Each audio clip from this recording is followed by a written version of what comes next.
Nagpaalala naman si Labor and Employment Secretary Bienvenido Laguesma sa pribadong sektor na ibigay sa kanilang mga empleyado ang 13th month pay sa darating na Disyembre.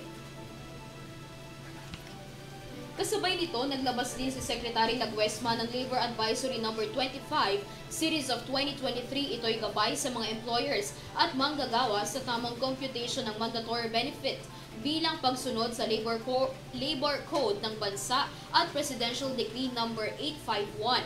Base sa advisory ng DOLE, anuman ang posisyon, designation at employment status at anuman ang paraan ng pagpapasahod ay kailangang bayaran ng employer ang 13-month pay ng kanilang manggagawa basta't nakapagtrabaho na ito ng hindi bababa sa isang buwan. Nilinaw din ng DOLE na hindi nito papayagan ang mga kahilingan para sa exemption o pagpapaliban sa pagbabayad nito.